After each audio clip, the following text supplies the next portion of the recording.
Alright guys, welcome back to the channel. We're going to get straight into another review of a couple of teams here in the Cronulla Sharks and the Newcastle Knights. We have trial teams for the Newcastle Knights, so we'll go through that as well as we go along. But let's jump into the team makeup here as to what we think is going to happen.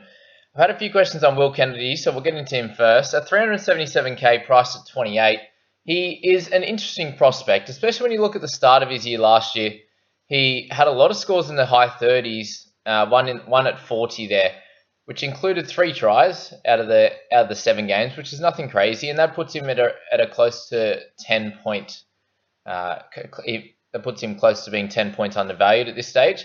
But then you look into some further games throughout the year, and he has a 13, a 2, a 15, 14, 9, and a 7 to go along with a 54 finish. But for someone like him, priced at 28, I'd probably consider him if he was priced at near basement around 300k and 20 at a 20 average. But at this stage, yes, he could make you a little bit of money, but he's not going to be a keeper, and he's not someone that I'd be thinking about bringing into my team, especially at this stage. There's guys like Jermaine Osako, I think, who is at a very similar price and could do a lot better, and in a Sharks team that should do okay this year, but how they're going to go without Sean Johnson at the start, for example. Someone like Sione Katoa had a great season last year. Jesse Ramian is also an interesting option. He looked pretty decent the other night in the All-Stars game, but priced at 32, it's the question is, what kind of upside does he have? You look at his scores, he's fairly consistent. He has a couple of scores under 20 and with 2 19s, a couple of 24s in there with a 3 in an injury affected game, but he's not someone that has tremendous upside in the sense that he scores a double and gets 54. You're looking for centers to be averaging a fair few more tackles than what he is. He's in the low teens / some under 10, and meters gained just over that 100 mark, around 130, 140 average. So those type of players, if they're going to get a double, you want them to be averaging close to 15, 20 tackles and close to 200 meters in those types of games. He just doesn't get the tackle bust apart from 2 games here that you'd like for a strong center in the NRL, especially being priced at 32 already and 431k. So he's someone that, he could do okay, but I think you'd want his price to drop a little bit before you think about bringing him in. Someone like Dugan we won't speak about because he just gets injured too much, even though he does play well when he's not, but that's just too much of a risk. Mulatalo is an interesting one. He's someone that came onto the scene last year and did really well, and at 433k, might spark a little bit of interest from people just for the fact that he's a really good try-scoring winger. And you can see the games that he does score a try, he's up over 30, and with a bunch of games at the 50-point mark when he scores 1 or 2 tries there, which is really cool. But again, what we want to be thinking about in our wing fullbacks is not spending too much money on a winger and looking for more of the fullback types who have a few more ways to score points. They can score through assists, they can score through the tackle bust running out of trouble, they can score through tries themselves, and the inside balls off the forwards, etc. And the wingers just don't have as many opportunities. So, for him, he's not someone that averages close to 200 meters gained as well. So that's something that causes some issues. But again, just at an awkward price point for what we want to be looking at. We've spoken a fair bit about Moylan, and the big one for him is just getting him to stay on the park. Good thing with him compared to someone like Tex Hoy, when Ponga comes back, Tex should be out of the side. There's a chance he might end up on the bench, but that's probably not a good thing for his prospects anyway. So with Moylan, there's a good chance he moves somewhere else in the team. He could move to the fullback position, but there's a decent chance he scores well without Johnson being there. Townsend's an interesting one that we want to speak about because he's going to take the majority of kick meters and controlling the play there. And we'll see, as I spoke about in the last video, is in 2019, between round 8 and round 13, he got scores of 35, 50, 54, 39, and 47, and really high kick meters there. And I'd expect a similar average to that across the first bunch of games with Johnson out, and that would put him at around a 10-point discount to where he's at currently, but then you'd want to be getting him out of your side. So if you're happy with him being like a 4 to 5, 6 round type of player in your team, then I'm happy for you to go with the Townsend. But that's then you just have another trade you have to bring in then, because he's going to get back to averaging closer to 33 once Johnson comes back and takes over that position there. So an interesting one to think of if you're thinking about Townsend and a Moylan, their roles are going to change when Johnson comes back. Both of them will. So that might be something that you want to think about. And if you're thinking about both of them, maybe try just the one at this stage. Hamlin Ueli is an interesting one. Did score a bunch of tries and play really well last year. Took over Andrew Fafita in the starting spot and is priced accordingly. So not too much to speak about with him. Let's talk about the other Bradley boy. We haven't said much about him yet. At the Sharks there at 5.95, just merely for the fact that he's priced fairly high. But you can have a look at his scores at the start of the year and averaging very similar to what his brother will, and the reasons why we will be bringing in Jaden to our squad if he gets that 80-minute role, because his average is around 40. And then you can see he improves across the year. He has 3 games in a row where he scores a try, which is great. A few lean ones there where he played one 60-minute game, a couple of 80 minutes for 30, which is not very good. But then finished the year nicely, had a 67 in 80 minutes, just purely off base stats with 1 try assist.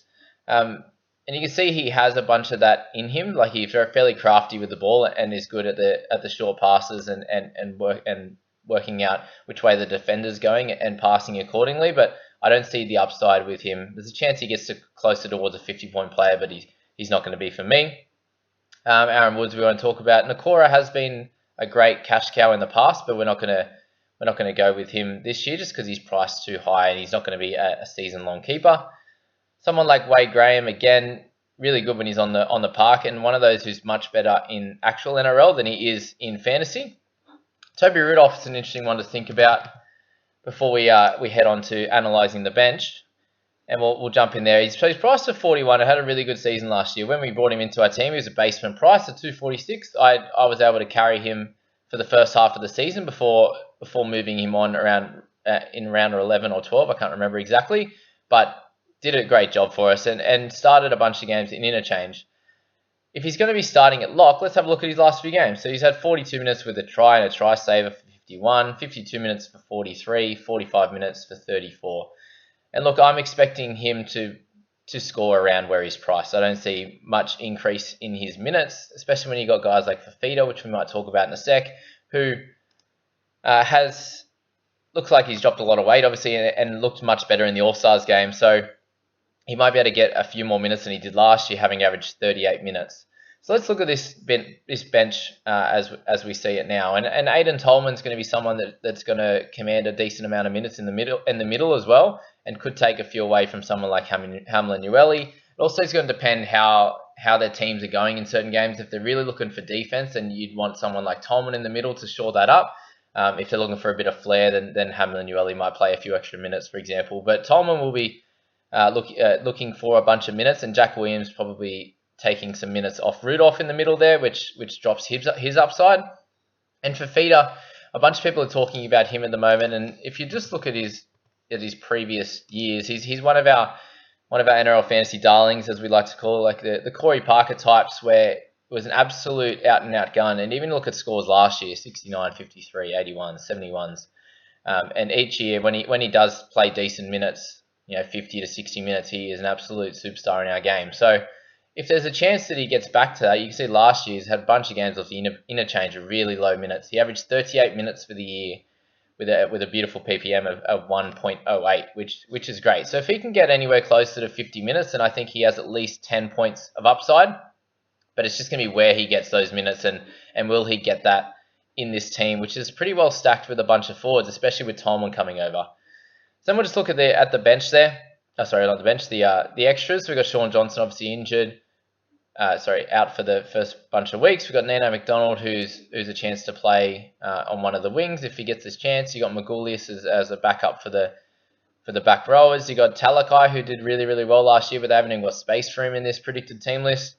You got Braden Trindle, who played some last year, and you got Sherry, who's still obviously out, suspended. So in regards to this team, really stacked, I think, in the back row, and you've got someone like Connor Tracy who will come on and play like that utility role. Royce Hunt, obviously, I didn't mention as well. He's another big bopper that could garner some minutes. If there are some injuries, I think they'll just do straight replacements, and just guys to follow are going to be Fafita and Tolman. What type of minutes are they going to get in this pack? But the rest of it sort of speaks for itself. There's going to be a bunch of scoring changes once Johnson comes back. But other than that, let's move on to the Newcastle Knights. So guys, just please hit like and subscribe if you're enjoying these. Let's keep growing this channel, and please join that Discord group. That's the link in the description. So moving on to the Knights, guys, we have their team there predicted, and then we have their trial team. So we'll have a look at the trial team.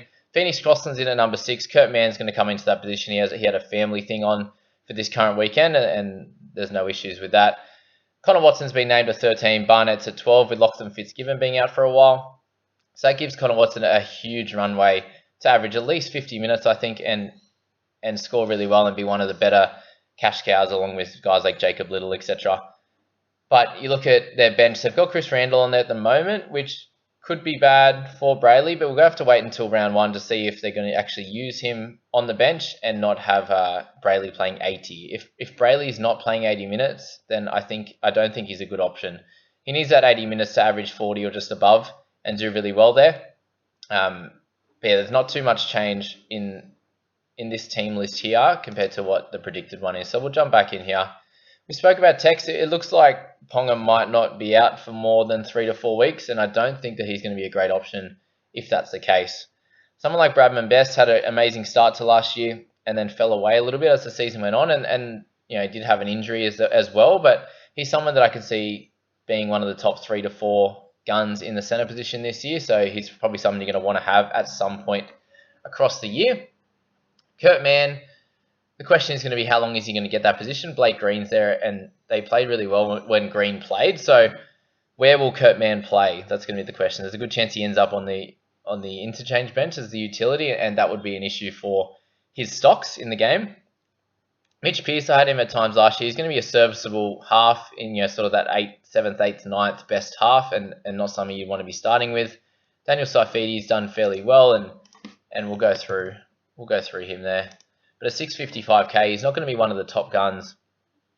Priced at 49. He does score a bunch of good scores there, and you can see there's a bunch of overinflated minute games there, and then getting closer to 40 minutes in a bunch of games at the back end of the year. So and did really well to play Origin and score well in there as well. But he's not someone that's going to be your 50 to 60 point scorer each night each day in the team. Sorry for my language, but so he's not someone I want to be speaking about and getting into my team too much. David Clem is an interesting one, just for the fact that he's not going to be playing Origin. At 732k, he's already one of the gun mids and priced at 55. So had a really, really good year last year, playing some really good minutes, over 50, had a game of 80 minutes, which I doubt he'll be getting. But you can see in the back end of the year, playing really high minutes, closer to 60, but just didn't score as well, especially in the back end there, 39, 42, 39, and 47, which drops his price a little bit, considering he was averaging a little bit more than 55 throughout the year. But again, he's not one of the top, so I wouldn't be thinking about him too much in our teams. Mitch Barnett moving to the edge is a little bit of an issue for me. He played big minutes in the middle, and him moving to an edge is going to drop his price a little bit, and his scoring, I would say. We move to someone like Tyson Frizzell, and he's someone that is priced at 55 already, and I don't see much upside for someone that's already played 80 minutes and had a really, really good year at the Dragons last year. They have a bunch of weapons, the Knights, and they're not going to have to go to Frizzell all the time. So I don't see him improving much from his 55, and he could be serviceable at some point in the year. But with him being someone who also plays Origin, he's going to be missing a couple of games in the year, and that's something to take into account as well when you're sorting out your team. We spoke about Watson, awesome pickup if he can get 50 minutes with a high PPM of, I think it's somewhere in the 0.8s, which we'll see from the games that he wasn't injured. Of course, you're not going to go through it. We'll wait till that loads. But then they've got someone like Croston on the bench, is in the predicted teams, and he could play that utility role and possibly take some minutes as well, as we've got Chris Randall on there. So there's a couple of guys they can chuck on there, which I think Kurt Mann will end up getting that role eventually. There's a little bit of a worry on Jaden Brayley's minutes now. Saifidi, Josh King, Suaso Su, not really big options. But you've got guys like Fitzgibbon, Blake Green to come back. Brodie Jones played some time. You've got Ponga coming back. Shibasaka's a chance. He's playing on the wing this week with Edric Lee out, I believe. Yeah. you got Toa and Shibasaka, but all not guys you want to be thinking about. Shiba played well in the centres, but yeah, that's about all with this team, guys. There's not too many decent options apart from Brayley if he gets the 80 minutes. Bradman Best is more of a gun later in the year, and Tex Hoy's a maybe at the start. Yeah, you've got Watson in there as a good option. So hopefully there's a couple of decent options, but nothing too crazy in the forwards or anything to get excited about. So there you go, guys. That's my analysis on those two teams. Let me know what you're thinking. If there's any guys that you have any questions about, please pop them in the chat there. And have a good one, guys. See you later.